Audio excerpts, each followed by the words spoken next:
ప్రియమైన జేహోజర్లో spiritual ప్రియేటివ్ members అందరికీ నా హృదయపూర్వక వందనాలండి. ఇది నిన్నకి ఏర్పాటు చేయబడిన వాక్య భాగము యోహాను సువార్త 6:35 చదువుదామండి. అందుకు యేసు వారితో ఇట్లా నేను జీవాహారమును నేనే. చిన్న ప్రేయర్ చేసుకున్నామండి. స్తోత్రం స్తోత్రం స్తోత్రం. పరిశుద్ధుడు పరిశుద్ధుడు పరిశుద్ధుడు సర్వభూలోకమును సృజించి దానిని నీతితోనూ న్యాయంతోనూ పరిపాలించుచు కొన్ని ఆడబడుచున్నమ్మ ఘనమైన యేసయ్యా, మీ ఘనమైన పాదములకు లెక్కించిన వందనములు స్తోత్రములు చెల్లించుకుంటున్నాం తండ్రి. సర్వశక్తి గల దేవుడిగా మీరు ఉన్నారు. ఏమి ఇచ్చినా కూడా మీరు రుణం తీర్చలేము ప్రభువా. వాక్యం వినిచిన ప్రతి ఒక్క బిడ్డను నూరంతలకు దీవించి ఆశీర్వదించండి. మాకు ఏ వాక్య భాగం అయితే అవసరమైందో ఆ వాక్యాన్ని మీరే మాకు అనుగ్రహించి మీరే మేము పొందుకుంటారని, వాక్యానుసారమైన జీవితం జీవించలాగా అతన్ని మీరే మాకు మీ కృపా కటాక్షాలు చూపించి మీరే మహిమ పొందుకుంటారని, మా కొరకు సిలువలో ప్రాణం పెట్టి తిరిగి లేచిన యేసయ్య పరిశుద్ధ నామమున మిక్కిలి వినయంతో బ్రతిమలాడి పెట్టుకుంటున్నాం మా పరమ తండ్రి. ఆమేన్. ప్రభునందు ప్రియమైన సహోదరి సహోదరులారా, మరొకసారి నా హృదయపూర్వక వందనాలు తెలియజేస్తున్నానండి. మనం యేసుక్రీస్తు ప్రభు వారు మనకి ఇక వాక్య భాగ్యాన్ని అనుగ్రహించారండి. ఏమండి నా ప్రియమైన సహోదరులారా, యేసుక్రీస్తు ప్రభు వారు ఇప్పుడు కూడా ఆయన చాలా ఉపమానాలు మనకి మన నిజ జీవితంలో ఎదురుపడే ప్రతి ఒక్క చిన్న విషయం తీసుకుని అయినా మనకి తన యొక్క ఉపదేశాన్ని ఇవ్వడం మనం చూస్తున్నామండి. ప్రేమ సోదరుగా యేసుక్రీస్తు ప్రభు వారు మనవలే మానవుడికి లోకానికి వచ్చారండి. మనవలే ఈ లోకానికి మానవుడిగా వచ్చి కూడా ఆయన తన్ను తాను ఏమండి శక్తిగా మహిమగా ఆయన కనపరుచుకునే పరిస్థితి ఎప్పుడు కూడా చేయలేదండి. ఆయన 33.5 సంవత్సరాలు మన మధ్యలో జీవించారు.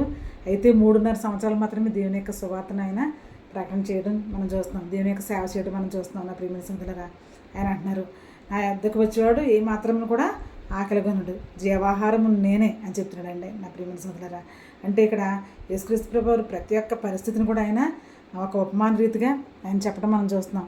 నా ప్రియమైన సోదరులారా, చూడండి, ఆయన మా నార్మల్ మనిషిగా మరి చాలా సింపుల్గా కామన్ మ్యాన్గా ఆయన ఏం చేసేవారంటే అక్కడ ఉన్న విత్తనాల గురించి ఆయన ప్రసంగం చేయడం మనం చూస్తున్నాం. ఏమండి, మంచి విత్తనాలు అయితే కొన్ని విత్తనాలు సెజ్జిపచ్చే అయినా కొన్ని విత్తనాలు చల్లినప్పుడు కొన్ని మంచినీళ్ళలో పట్టడం, కొన్ని ఏమో ముళ్ళ చెట్ల కింద పట్టడం, కొన్ని ఏమో ఏమండి రాతి నీళ్ళలో పట్టడం, ఇలాంటి ఆ యొక్క ఉపమానాన్ని ఆయన చెప్పడం చూసాం. మంచినీళ్ళలో పడ్డ విత్తనాలు బహుగా ఫలించి 100 60 ఫలించడం మనం చూస్తున్నాం. నా ప్రియమైన సోదరులారా, అయితే ముళ్ళ తుప్పల్లో పడ్డ విత్తనాలు ఏమండి అది ఎన్నో యొక్క కొంచెం మొక్కలు పై కొంచెం ఎదిగిన తర్వాత అవి ముళ్ళ చేత అణచబడటం సరిగ్గా ఫలించలేకపోవడం మనం చూసాం. తర్వాత అయినా రాతి నెలలో పడ్డ విత్తనాలు అవి కొంచెం పడిన తర్వాత నీరు కొంచెం అది ఫలించిన తర్వాత మొక్క వచ్చిన తర్వాత నీరు అందక ఆ మొక్కలు చనిపోవడం, ఇదంతా కూడా ఆయన యేసుక్రీస్తు ప్రభువు చెప్పారండి. తర్వాత ఆవగించంత విశ్వాసం ఉంటే మీరు పరలోక రాజ్యంలో చేరవచ్చనేసి అని చెప్పారు. తర్వాత ఇక్కడ మరియమ్మ గారితో కూడా చెప్తున్నాడు ఆయన, ఏమంటే లాజరు చనిపోయినప్పుడు ఏమంటే యోహాను సువార్త 4వ ఆయన అంటున్నారు,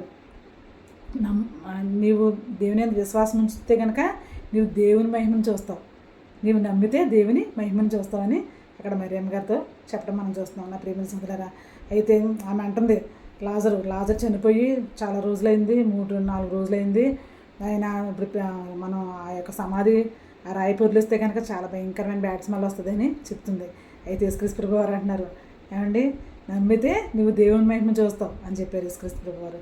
అట్టి రీతిగానే యేసుక్రీస్తు ప్రభువు వారు లాజరు బయటకు రానగానే లాజరు ప్రేత వస్త్రములతో బయటకు రావడం, అక్కడ అందరూ కూడా దేవుని మహిమపరచడం మనం చూస్తున్నాం. నా ప్రియమైన సోదరులారా, అంటే యేసుక్రీస్తు ప్రభువు వారు అక్కడున్న పరిస్థితులను బట్టి ఆయన ప్రతి ఒక్క ఉపమానాన్ని చెప్పడం మనం చూస్తున్నాం.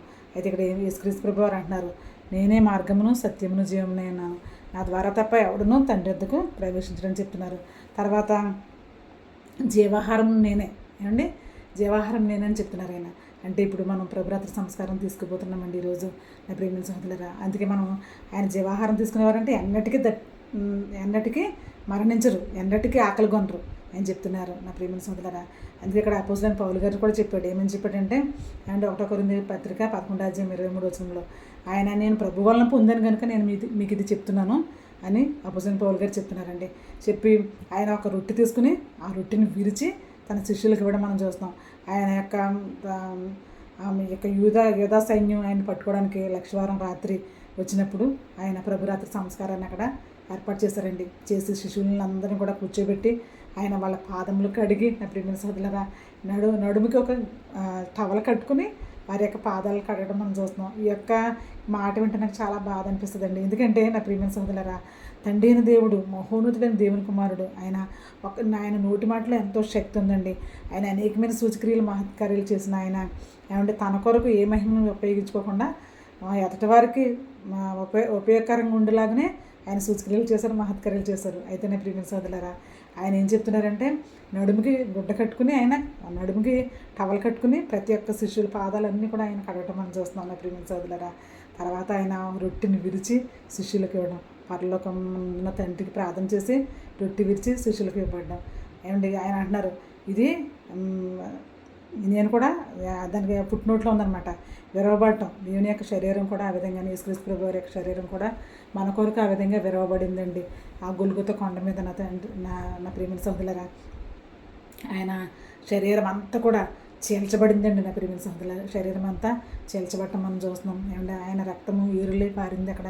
నా ప్రియమైన సోదరులారా, అంత రక్షకుడైన యేసుక్రీస్తు ప్రభు వారు మన కొరకు ఏ మహిమ కూడా ఆయన ఉపయోగించలేదండి. అక్కడ దుడుకు పేతురు అంటున్నాడు.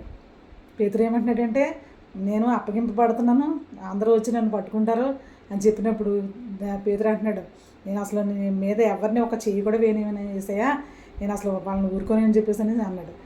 అన్న రీతిగానే యేసుక్రీస్తు ప్రభు వారిని పట్టుకోవడానికి వచ్చినప్పుడు ఆయన మలుకు చెవిని నరకగానే యేసుక్రీస్తు ప్రభు వారు తిరిగి మళ్ళీ అతికించడం మనం చూస్తున్నాం నా ప్రియమైన సోదరులారా.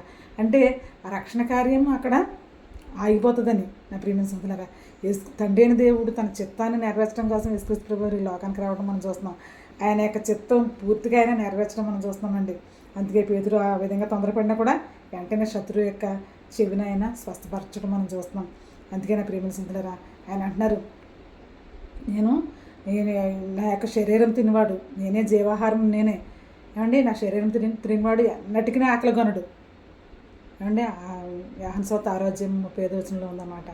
ఎన్నటికీ ఆకలి కొనడు. ఏమండి నేను ఇచ్చే నీరు త్రాగేవారు ఎన్నటికీ దాహం కొనరు అని చెప్తున్నారు. అందుకే ఇక్కడ అపోస్తలుడైన పౌలు గారు ఏమంటాడంటే మనం ఈ యొక్క రొట్టె విరబడటం, ప్రభురాత్రి సంస్కారంలో పాల్గొందులు పంచుకోవడం ఏంటంటే మనం మరణదినం వరకు, ఏమండి మనం మరణదినం వరకు యేసుక్రీస్తు ప్రభు వారు వచ్చే వరకు కూడా మనం ఆ విధంగా అది కొనసాగిస్తూ ఉండాలని యేసుక్రీస్తు ప్రభు వారు చెప్పారు తన శిష్యులతో. తర్వాత ఈ యొక్క పేతురు, యోహానులు, అపోస్తలుడైన పౌలు గారు ఎవరైతే దేవుని సువార్తను ప్రకటించిన అపోస్తలులుగా పిలువబడ్డారో వీళ్ళందరూ కూడా యేసుక్రీస్తు ప్రభు వారు ఆజ్ఞాపించిన ప్రతిదీ కూడా నెరవేర్చారండి. వారి జీవితకాలం అంతా నెరవేర్చారు. అందుకనే ప్రియమైన సోదరులారా, మనం కూడా ఆ విధంగా నెరవేర్చాలండి. ఎందుకంటే మనం ఎంతో భయంకరమైన దినాల్లో ఉన్నామండి. ఏమండి మనం చాలా ఘోరమైన పరిస్థితుల్లో మనం ఉన్నాం. మనం ఒక క్షణంలో ఏం జరుగుతుందో మనకు తెలియదు కనుక మన యొక్క ఆత్మ నశించిపోవటం దేవునికి ఇష్టం లేదు కనుక అనేక మంది ఇంకా రక్షణ పొందకుండా ఎవరైతే ఉంటున్నారో వాళ్ళందరికీ వాళ్ళందరికీ మనం ఏం చేయాలంటే దేవుని యొక్క వాక్యాన్ని మనం బోధించేవారిగా ఉండాలి. అట్ ది సేమ్ టైం వారిని ప్రభు బలకు అర్హులుగా చేసేవారిగా మనం ఉండాలండి. అందుకే నమ్మి బాప్తీసం పొందినవాడు రక్షింపబడును, నమ్మని వానికి శిక్ష విధింపబడును. అంటే నా ప్రియమైన సోదరులారా, మనం అందరం కూడా యేసుక్రీస్తు ప్రభు వారు మనకి ఏ సంగతులు అయితే ఆజ్ఞాపించారో అవన్నీ కూడా మనం తూచా తప్పకుండా చేయాలండి. చేసి ప్రభు బల దగ్గరికి అనేక మందిని మనం నడిపించేవారిగా మనం ఉండాలండి. ఎవరైతే ఇంకా చూడండి, ఆ రాతి నెల పడ్డ విత్తనాలు నీరు అందక అంటే దానికి అర్థం ఏంటండి, వాక్యం ఇంకా వాళ్ళకి తెలియకపోవడం వలన వారు ఒక్క మాట వింటున్నారు కానీ అది సరిగ్గా వాళ్ళ జీవితాల్లో ఫలింప చేసుకోకపోవడం వల్ల స్టిల్ ఇంకా పాపంలోనే కొనసాగుతున్నారండి నా ప్రియమైన సోదరులారా. అందుకే మనం తప్పకుండా దేవుని వాక్యాన్ని ఏ విధంగా యేసుక్రీస్తు ప్రభు వారు ఎంత సులువుగా చాలా అర్థమగు రీతిగా ఆయన ప్రకటించారండి. ఆ యొక్క పరిస్థితులను ఆధారంగా చేసుకుని ఆయన ఏమంటే ప్రతిదీ కూడా ఆయన చెప్పారు. ఏమంటే 10 వెండి నాణేలు, ఏమండి తప్పిపోయిన కుమారుడి కథ, ఇవన్నీ కూడా ఆయన ఎంతో ఉపమానాలు చక్కగా చెప్పడం మనం చూస్తున్నాం. ఏమండి మంచి విత్తనాలు, ఏమండి ద్రాక్ష తోట, ఇవన్నీ కూడా మనం కనిపించేవే ఆయన ఎంచుకుని వాక్యాన్ని బోధించడం మనం చూస్తున్నాం. అట్టి రీతిగా మనం కూడా దేవుని యొక్క వాక్యాన్ని చాలా సింప్లిఫైడ్గా మనం చెప్పి ప్రతి ఒక్కరిని దేవుని యొక్క వాక్యంలోనికి వారిని వినేవారుగా మనం చేయాలండి. అలా చేసినప్పుడు పరిశుద్ధాత్మ దేవుడే వారిని మార్చుకుంటాడండి. అందుకే కీర్తనకారుడు అంటున్నాడు, నీ వాక్యమే నేను బ్రతికించాను. ఏమండి నీ వాక్యమే నేను బ్రతికించాను, అది బాధల్లో నుంచి నాకు నెమ్మదిని కలుగు చేస్తుందని ఇక దావీదు మహారాజు గారు చెప్తున్నారు. అందుకే ఈ వాక్యాన్ని మనం బోధించడం వల్ల, వాక్యాన్ని మనం అనేక మందికి చాటి చెప్పడం వలన వాళ్ళ యొక్క పాప జీవితం ఎట్టుదో వాళ్ళు తెలుసుకుంటారండి. తెలుసుకుని తప్పకుండా పరిశుద్ధాత్మ దేవుడే వాళ్ళలో ప్రేరేపణ కలుగచేసి వాళ్ళు ప్రభు అని వారు నోటితో ఒప్పుకోవడం మనం చూస్తున్నాం. అందుకే మనం తప్పకుండా దేవుని యొక్క వాక్యాన్ని అనేక మందికి మనం బోధించేవారుగా మనం ఉందామండి నా ప్రియ సోదరులారా. అందుకే తప్పకుండా మనం ఇంకా కడవరి కాలంలో ఉన్నాము. ఇదే అంత్యదినము ఏమండి. మనం తప్పకుండా ఈ యొక్క సమయాన్ని మనం కాలాన్ని పాటించి దేవుని యొక్క వాక్యాన్ని వినడానికి వేగిరపడి వచ్చేవారిగా ఉందాం. ప్లస్ మనం దేవుని యొక్క వాక్యాన్ని అనేక మందికి చాటి చెప్పేవారిగా ఉండాలండి. నా ప్రియమైన సోదరులారా, యేసుక్రీస్తు ప్రభువు వారు అంటున్నారు ఏమండి, ఆయన ఎవరిని కూడా శోధింపబడనీయడంటండి. ఎవరిని కూడా శోధింపబడనీయడు. తర్వాత శోధనలో తప్పించుకునే మార్గం కూడా యేసుక్రీస్తు ప్రభువు వారు ఇస్తున్నారు. అందుకని ఇస్తానని ఆయన వాగ్దానం ఇచ్చారు. మా వాగ్దానం ఇచ్చిన ఆయన నమ్మదగిన వారు. మరి ఏం గారు చెప్తున్నాడు, నువ్వు యేసుక్రీస్తు ప్రభువు వారు నీవు నమ్మినట్లయితే కనుక దేవుని మహిమ చూస్తావు. మరీ మాటలతో యేసుక్రీస్తు ప్రభువు వారు చెప్తున్నారు. మీరు నమ్మితే కనుక దేవుని మహిమ చూస్తావు అన్నట్టుగానే వాళ్ళు నమ్మారు. యేసుక్రీస్తు ప్రభువు వారిని లాజరు దగ్గరికి తీసుకువెళ్ళటం ఏమండి. లాజరు సమాధిలో నుంచి యేసుక్రీస్తు ప్రభువు వారు బయటకు రానగానే మృతుడైన లాజరు బ్రతికి బయటకు రావడం మనం చూస్తున్నాం. నా ప్రియమైన సోదరులారా, అక్కడ దేవుని ఎంతగానో వాళ్ళందరూ కూడా మహిమపరిచారండి. అందుకే మనం ఏం చేయాలంటే తప్పకుండా ఈ వాక్యాన్ని అనేక మందికి మనం చాటి చెప్పినప్పుడు వాళ్ళు ప్రభువుని తప్పకుండా ఎప్పుడొకప్పుడు తప్పకుండా నేర్చుకుంటారండి, తెలుసుకుంటారు. తెలుసుకున్న వారు నోటితో ఒప్పుకుంటారు. ఒప్పుకున్నప్పుడు నాకు బాప్తిసం అవసరం ఉందని చెప్తారు. నా ప్రియమైన సోదరులారా, అందుకే చూడండి ఏమండి, తప్పకుండా దేవుని యొక్క వాక్యం వైపు మనం ఎవరైతే ఆ విధంగా చేస్తారో, బలా నమ్మకమైన మంచి దాసుడా నీ కొరకు సిద్ధపాటు చేసిన ఈ పరలోక రాజ్యాన్ని స్వతంత్రించుకొని యేసుక్రీస్తు ప్రభువు వారు చెప్పేవారు ఉన్నారు.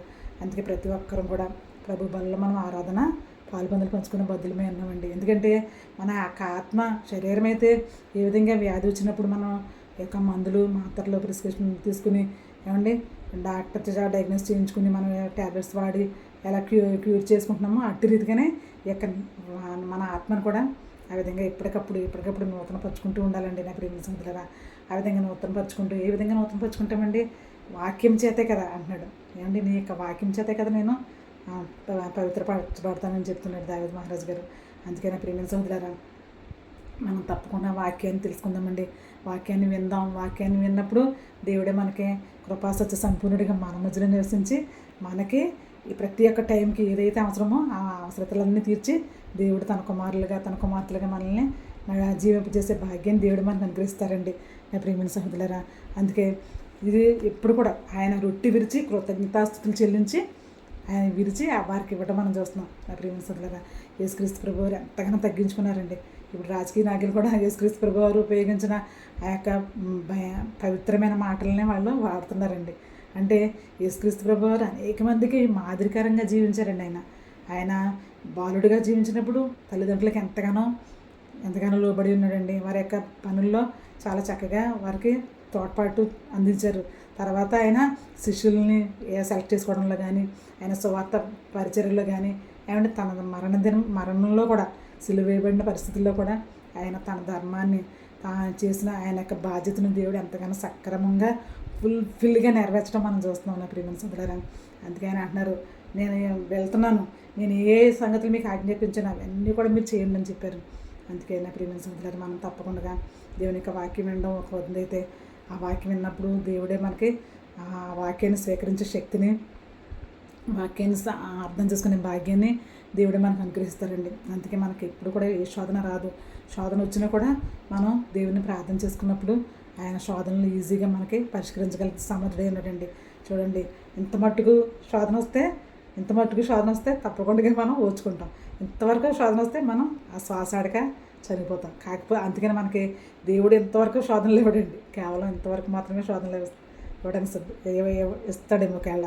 అయితే ఆ శోధనలు వచ్చినప్పుడు మనం తట్టుకుని దేవుని యొక్క వాక్యం చదువుకుంటూ ప్రార్థన చేసుకుంటూ మనం ఉన్నప్పుడు తప్పకుండా దేవుడు మనకి సంపూర్ణ విడుదలను, శాంతిని, సమాధానాన్ని దయచేసేవారికి ఉన్నారండి. అందుకే ఇక్కడ యోహాను సువార్త 6:35 చెప్తున్నారు, ఏమండి జీవాహారం నేనే. ఏమండి ఈ యొక్క జీవాహారం తినేవాడు ఎప్పుడు కూడా చనిపోడు. ఏమండి ఎప్పుడు కూడా ఆకలి కొనడు. తర్వాత ఈ యొక్క నేనే ఆయన యొక్క పరిశుద్ధమైన రక్తాన్ని ప్రభు బల్ల అండ్ ద్రాక్షారసం, ఎవరైతే ప్రభు బలలో మనం ద్రాక్షారసం తీసుకుంటామో అప్పుడు మనం ఇప్పటికి కూడా ఆకలి కొన్నాం. ఏమండి ఆయన సమరయ స్త్రీతో చెప్పాడు, ఆయన జీవజలములు నేను ఇచ్చే నీరు తీసుకుంటే నువ్వు ఎమ్మన్నటికీ దప్పికొనవమ్మా, నీవిచ్చే నీళ్ళు నేను తీసుకుంటే కనుక నీకు మళ్ళా దాహం వేస్తుంది. కానీ నేను ఇచ్చే జీవజలాలు మీరు తీసుకుంటే కనుక ఎన్నటికీ దప్పికొన్నారని చెప్పినప్పుడు ఆమె తన గ్రామంలోకి వెళ్ళి ఊరి వారందరినీ యేసుక్రీస్తు ప్రభు వారి దగ్గర తీసుకొచ్చిందండి. పాపాత్మురాలైన స్త్రీ ఊరి వారు అందరిని తీసుకొచ్చి వాళ్ళందరికీ రక్షణ భాగ్యాన్ని కలిగచేసింది. ఏమండి, తనే చేయగలిగినప్పుడు మనం ఎందుకు చేయలేమండి నా ప్రియమైన సోదరులారా? అందుకే మన చుట్టుపక్కల వారిని, మన బంధువుల్ని, మన స్నేహితుల్ని, మన రక్త సంబంధికుల్ని యేసుక్రీస్తు ప్రభు వారి యొక్క వాక్యాన్ని మనం బోధించి ఏమండి వాళ్ళు కూడా ఆత్మీయమైన ఫలాలు ఫలించలాగున మనం ఈ రోజు నుంచి కూడా తప్పకుండా యొక్క దేవుని యొక్క పరిచర్యలో మనం పాలు భాగస్తులు అవుదామండి. దేవుని యొక్క ఆశీర్వాదాలు పొందుకుందాం నా ప్రియమైన సోదరులారా. అందుకే తప్పకుండా మనం అందరం కూడా ప్రభు బలలో పాలుబందులు పంచుకుని దేవుని నామను స్తుతి చెల్లించే వారిగా ఉండి మన యొక్క ఆత్మలను ఎప్పుడు కూడా స్వస్థత మార్గంలో ఉంచుకుంటూ అనేక మందిని ఈ రక్షణ సువార్త వైపు వారికి మంచి నూతనమైన జీవితంలోకి వాళ్ళని ప్రవేశపెట్టే భాగ్యాన్ని దేవుడు మనకు అనుగ్రహించాలండి. అందుకనే ప్రేమ సోదరులారా, దేవుడు మన కుటుంబాలని ఆయురారోగ్యాలతో ఆత్మీయమైన జ్ఞానంతో అనేక మందిని దేవుని యొక్క బిడ్డలుగా స్వీకరింపబడే భాగ్యాన్ని వారికి కలుగజేసే విధంగా దేవుడు మనల్ని దీవించి ఆశీర్వదించును గాక. ఆమేన్.